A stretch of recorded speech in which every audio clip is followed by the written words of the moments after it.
Hot diggity dog. Welcome to MLR Weekly as presented by Rugby Wrap-Up. Matt McCarthy in New York City. And boy, do we have a great show for you this week. We have California Legion head coach Stephen Hoiles, John Fitzpatrick of Rugby Morning, and Pat Clifton of the College Rugby Show on the College Rugby Corner.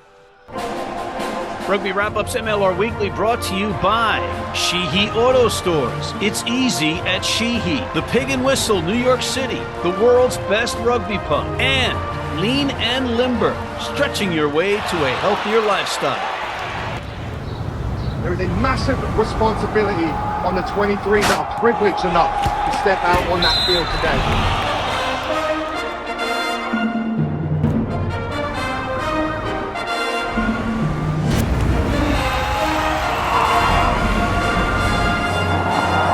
Let's get it all started with our recurring segment, Rugby Mornings Coffee Break with John Fitzpatrick, calling in from the greater Los Angeles area. John, welcome back to MLR Weekly. How are you, and what do you have for us today?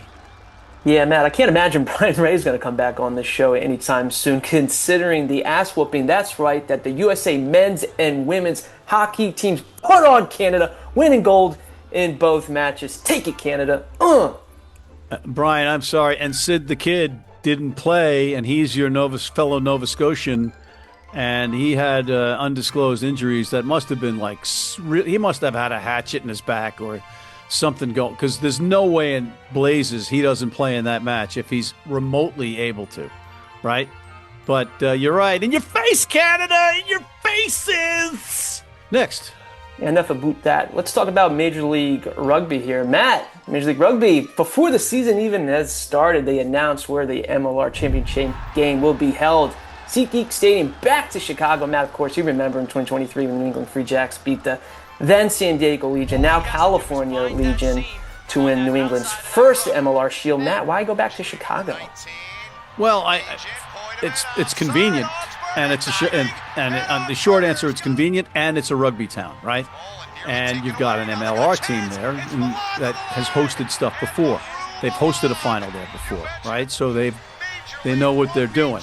Also, if I'm not mistaken, it's got to be a direct flight from all the MLR cities, right? Like Charlotte, Chicago, I'm pretty sure that's a direct flight. Seattle, Chicago, whichever city in California, Boston, Chicago, certainly, yeah. So I would imagine that who did I leave out? Did I leave out Old Glory, DC, right? DC to Chicago. So yeah, and they have hotels to accommodate people. It's a destination city, specifically in the summer. You can swim in the lake. That would be like being able to swim in the river here in New York, but you can't because you'll die of whatever is in that river. But it's amazing that you can swim in Lake Michigan right on the shores of Chicago. So it's a good destination. Is it, I thought they were going to do something kind of radically different. Like what? I don't know, maybe, a Nashville or something else, New York. But there was a lot that went into the decision. They went to a lot of different cities. I know that for a fact. And I think that at the end of the day, it's the conservative choice, but I think it makes the most sense for the league. Why not go back to Providence? God, Providence would have been a great place to go back to, specifically, as you mentioned, because there's notice, right? We had like 3 months notice collectively as a fan base last year, and that's booking hotels and flights, and you're paying top dollar for that. Now it's further out. So now you can get a good flight, you can get a decent room, and it won't kill you. And Chicago's got a lot of that they can accommodate all that. So the stadium's a little bit bigger than I'd like it to be for this final, because I'd like to see it full on camera, right? And I think a place like Providence would have been full on camera. But who knows? We may surprise everybody and pack this place, and I'm hoping we do. Next. Yeah, Matt, speaking of kind of grumbling or travel in different cities, I want to bring up California Legion here, because I've heard from a few folks who are kind of grumbling a little bit, particularly, right, San Diego, LA, like, how can fans from both of those cities who don't generally like each other, Dodgers, Padres, right, come together and support just one team? Matt, what do you make of all that? Well, because I'm certifiably insane and I do this for a living, work in rugby for a living. You make money off this? Yeah, I sometimes think about, I have a eureka moment. And I'm thinking about, what about the whole California situation. And then it struck me, fans in each one of these cities, listen to me. You are auditioning. You could have your own professional rugby team in your city. And it's all a product of trying to find the best solution out of a bad situation, because FIFA had all the fields, and we've gone through this already. So that's why they couldn't just stay in one city. They didn't have the fields or the dates because everything was booked. But now, if this league succeeds, there's definitely going to be multiple teams in California. And right now, 5 different cities can show investors and the league why they should have a team in that city. Don't not go because you don't get along with somebody from San Diego or LA or Anaheim or Sacramento or San Francisco. Go because you want a rugby team in your town and you're a rugby fan, and have a great time. And then maybe you'll get a team. Make sense? Perfect sense. That's the first. Next. Yeah, Matt, last thing here. Speaking of crazy travel, how about this? The Seattle Seawolves are flying all the way to South Africa to train with the Stormers for some MLR preseason action. I thought we were cutting costs here, Matt. Well, 2 things that strike me here is that, number one, I didn't know Seawolves flew. I would think that they would have swam down there, but it is a long swim. And the second thing is, it's great. The Stormers are a very good team in the URC, the United Rugby Championship, which used to be the Guinness Pro 14 and Guinness Pro 12, in case you didn't know. But it's a great league. They're forward-thinking. And it's a great situation for Seawolves players to interact with a higher-level professional player. But you got a lot of South Africans on the roster for Seattle, so it's a homecoming party for them, and they can show the other guys the towns. So I like it. And I'm Adrian Balfour. I'm ready to go. Just business class round trip, a nice hotel, and a stipend. Next. Yeah, and sunscreen, of course. Of course.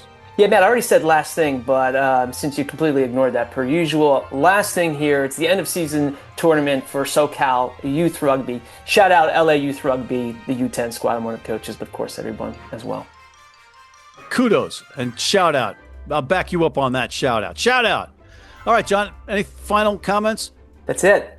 All right, on that note, I want to thank John Fitzpatrick of Rugby Morning, and we'll be right back with Mr. Stephen Hoiles, the head coach of the California Legion. USA. After this. USA. Mercy me, that could have put him in Ward 4. I hope not, Bill. That's a maternity ward. Need a great price on a new vehicle? Sheehy makes it easy. Easy Price shows you our lowest prices on the Mid-Atlantic's largest selection. Find your best price online or at any of our 31 dealerships. It's easy at Sheehy. Sheehy.com. If you're in New York City and want to watch some great rugby, have some great food, and some great times, go to the world's best rugby pub, the Pig and Whistle on West 36th Street.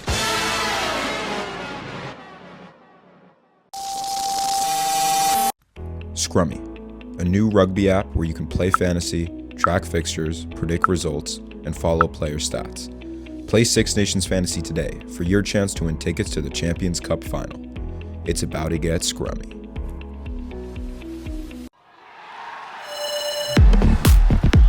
And we're back with Mr. Stephen Hoiles of the now named California Legion. Stephen, welcome back to MLR Weekly. Hey, Matt. Thanks for having me again. It's a pleasure. It's a pleasure. And now we find you with your third iteration of a Southern California team, the California Legion, which is a combination really of Rugby Football Club Los Angeles, or RIFLICA as I like to call them, and the San Diego Legion. And you're basically based in LA. Yeah, we're a new team representing the whole state of California. So we're based in LA, but we'll be doing lots of we've got 5 home games, all in different locations: San Diego, Irvine, UCLA, St. Mary's, and Sacramento. So we're getting across the whole state. Like, one of the things I've always liked about the MLR is the ability to go and see other parts of the country, and that's a selling point to players. When you're trying to recruit players, that is a big part of the players' reason for being here. Like, there's a fascination, from the global rugby player. They're intrigued by rugby in the USA, and maybe they're intrigued because I think everyone knows it's almost like the final frontier of it's the largest economy in the world that hasn't really opened itself up to rugby yet. Rugby's been here for a long time, but it hasn't. You can't say it's cracked the US sporting market, and that's part of the challenge to everyone. So, yeah, we can't sit here and say we've got 5 home games, we're going to travel further than the other side. They're not excuses, they're opportunities, and we're excited to put that message into the players and let them prove to everyone, not just the fans from LA or San Diego or San Francisco, that we're a side that you can enjoy watching and you can support us. Well, I want to get to the way this team plays rugby, but first I want to backtrack a little bit and give some folks at home a little bit of intel on you or info on you if they don't know. You were a standout player for the Wallabies. I think you had like 16 caps, plus you were in Super Rugby with the Brumbies and the Waratahs. And I got to ask you, how happy are you that the Brumbies beat the Crusaders in Christchurch for the first time in 26 years? And the Waratahs are also out of the gate 2-0, which is making all kinds of New Zealand fans uncomfortable with the 2 of the Australian teams at 2-0.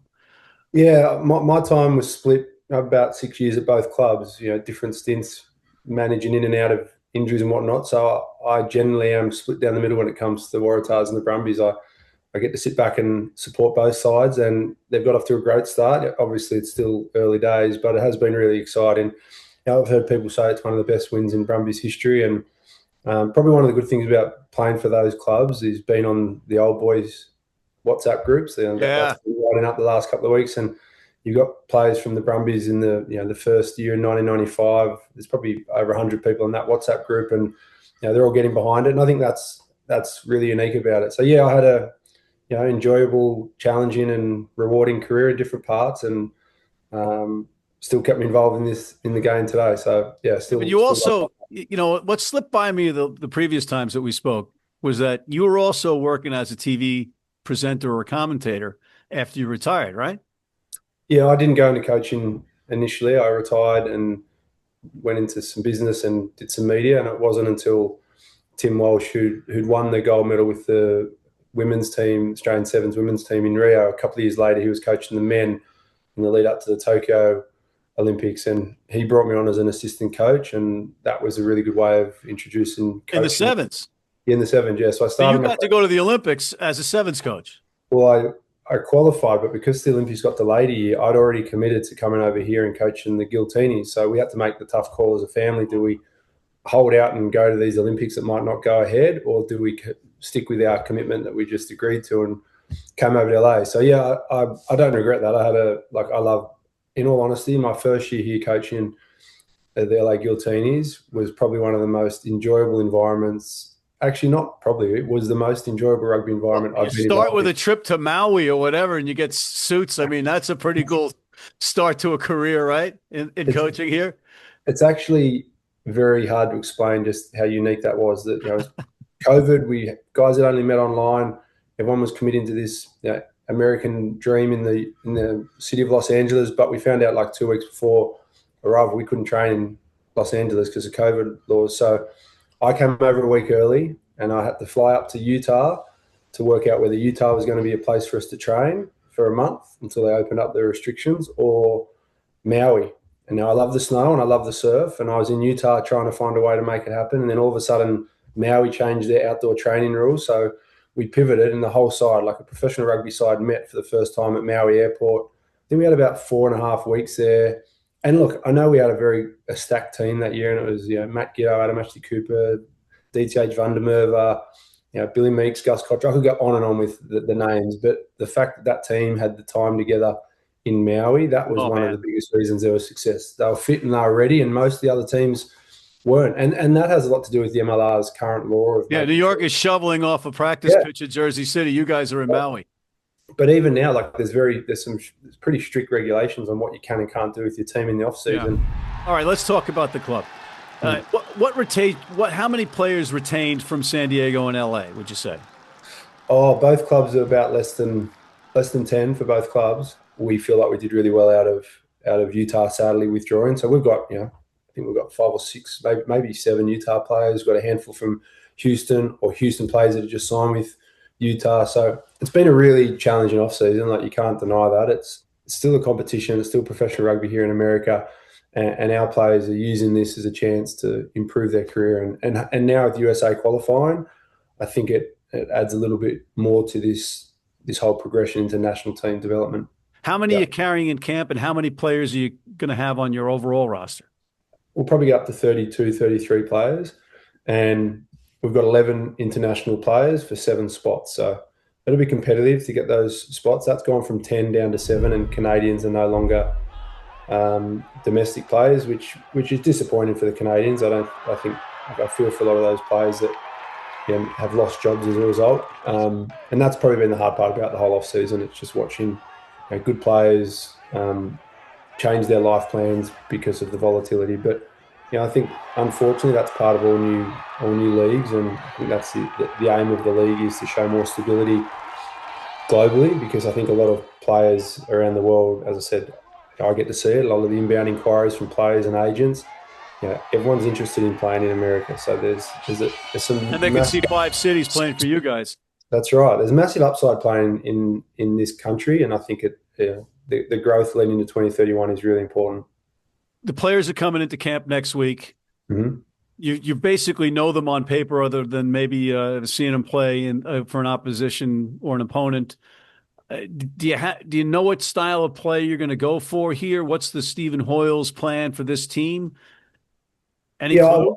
Like my approach is like there's a few non-negotiables, and that's often around defense. Like there's a style of defense that I've liked our teams to play by, and I very rarely will budge on that. I'm always open to conversation and debate and making adjustments. But so you're not a fan of 65 to 45 wins? No, like we've played in some big games over the years, but it's more just the style of defense won't change. The personnel will. The point I'm making is your roster, you can only play a certain style of attack based on your roster.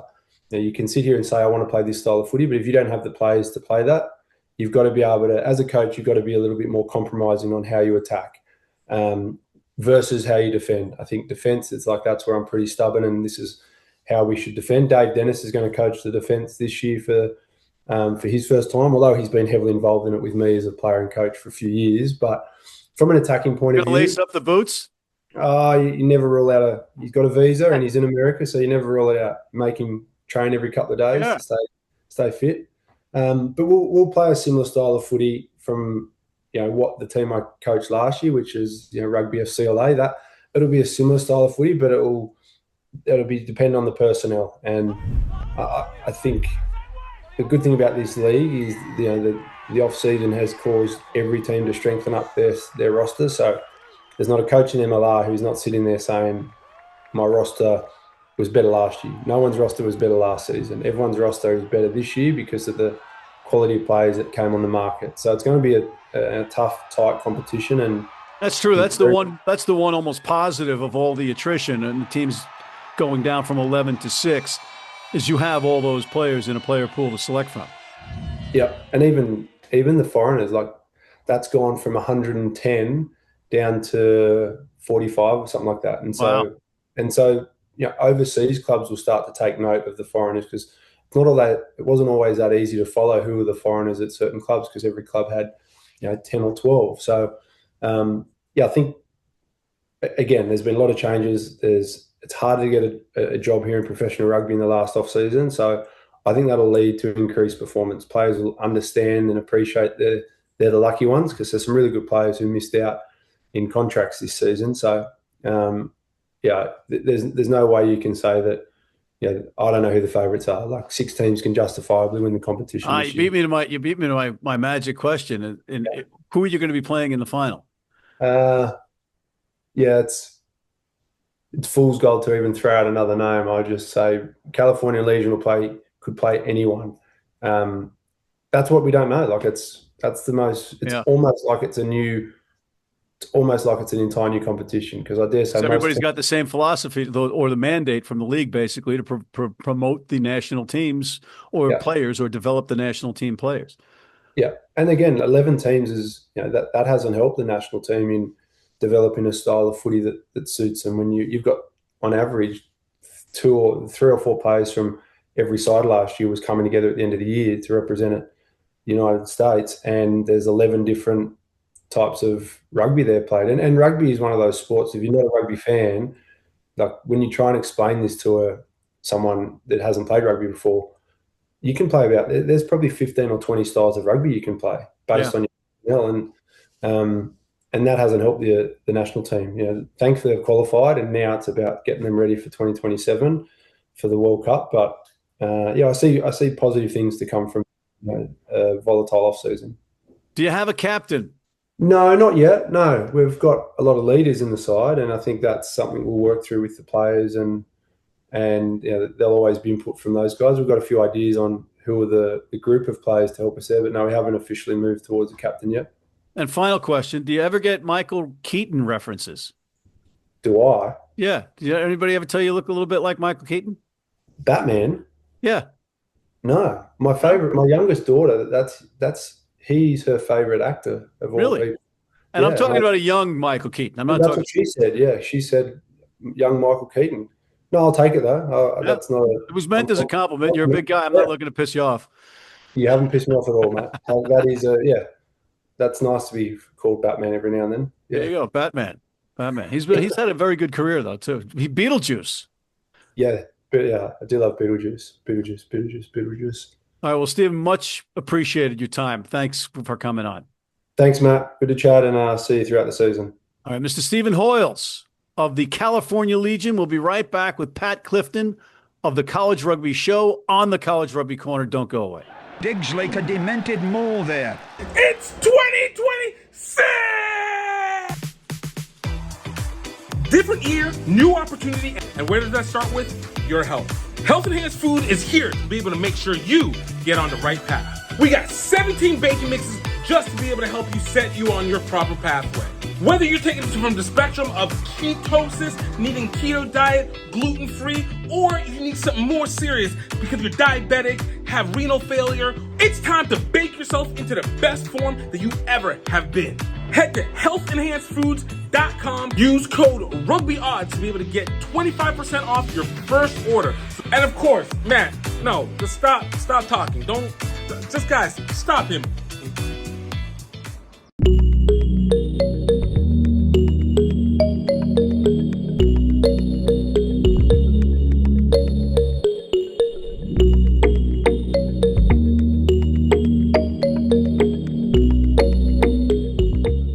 You need your cleats? You need them tomorrow? If you order today by 3 p.m. New York time or noon LA time, they can have them to you tomorrow.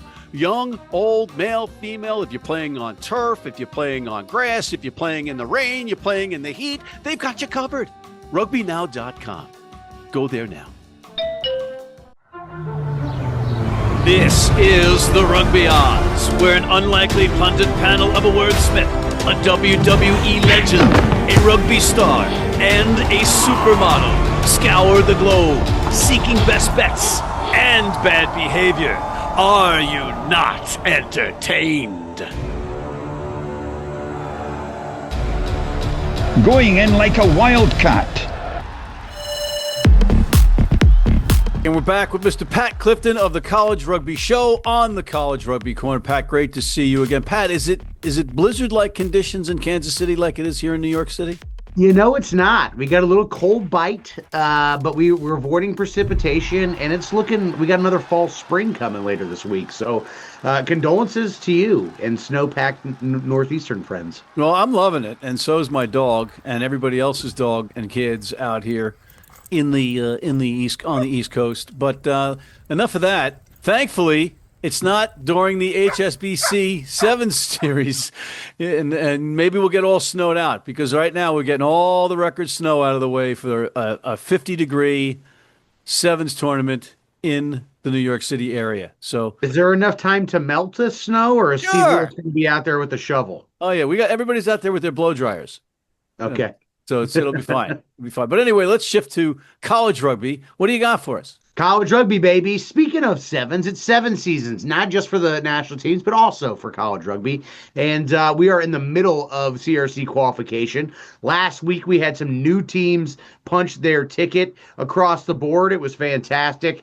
In men's Premier Cup, the first men's Premier Cup team to punch their ticket so far, Notre Dame winning down in Sunshine Sevens, hosted by the University of Florida. They beat Aquinas, another really good, this a varsity side in the final. Notre Dame was fantastic there. there. In Women's Division I club, the Iowa Hawkeyes punched their ticket by winning Hawkeye Sevens. Believe it or not, they're in the Iowa City. They play in the Dome, so you got to play in the Dome. That's what they do. Women's Division II, Bowling Green punched their ticket, winning their Great Lakes Conference tournament. And in Men's Division III, the University of Richmond, the first men's D3 team to punch their ticket to the CRC and qualify over the weekend. So, and one more team, Women's Division II, finishing runner-up to Coastal Carolina, but Coastal Carolina had already qualified. UNC Charlotte, they also qualified. So 5 new teams into the CRC last weekend, and more to qualify this weekend. Every week, baby. All right, so what do we have to look forward to this weekend? Well, we have 3 huge qualifiers, and from that, we're going to qualify, 7, 8 teams. So across 8 divisions. So at the Frostbite Sevens in Lancaster, Pennsylvania, Men's Premier Cup, great lineup of teams there. A lot of your Liberty Conference. That does not sound like it's in a dome. That one will not be a Frostbite. Yeah. That baby's outside. Outside. I don't know about the snow. Did Lancaster, Pennsylvania get covered? That's going to be... did Lancaster get cut? We are confirming that as we speak. So Men's Premier Cup, Women's Premier Cup, and Women's Division I, all supposed to be qualifying teams there this weekend. Snow be damned. Down in Texas, where I'm pretty sure they're going to be fine, Yellow Rose Sevens. Oh, whoa. Snow be damned. They will play in snow? I'm trying to. That's old school. We used to do that at the University at Buffalo. We would play in snow all the time. I'm willing into existence, Matt. Down in Texas, we got 2 tournaments. Lone Star Conference, Women's D2, they're going to have a team punch their ticket. The Yellow Rose. Every single men's division will have a team qualify for the CRC. Men's Premier Cup, Men's D1, Men's D2, Men's D3. Massive Yellow Rose tournament down in Houston. And that's what we got coming. Oh, also in Vegas, there's another version of rugby called League where, the scrums are kind of stupid. Everybody's got a mullet? Yes. NCR is sending 2 all-star teams, a men's team and a women's team, to this tournament, and called the Nines. They're going to play a little League Nines this week in Vegas. If they make it to the final, they'll be playing in the Raiders Stadium in front of the NRL test. And 2 players from Notre Dame, Isabel Henderson, Mia Blocker, playing for the USA Women's National Team against Scotland in Rugby League this weekend. So that is awesome. That is crossover. Awesome. Pat, for us dummies, how many teams will be in the tournament in April? The Collegiate Rugby Championship, 144 teams, 8 divisions will be crowning national champions. That's about 2,500 athletes, players, coaches. It's going to be epic. Epic. And that's an epic way to end another stellar segment with Pat Clifton of the College Rugby Show on the College Rugby Corner. Thank you, Pat Clifton. Thank you, John Fitzpatrick of Rugby Morning. Thanks to Stephen Hoiles of the California Legion, and thank you for tuning in. Make sure you check out the Rugby Odds. It's excellent this week. Hit that subscribe button on YouTube, sign up for our weekly newsletter, and please join our American Red Cross blood donor team. Yeah.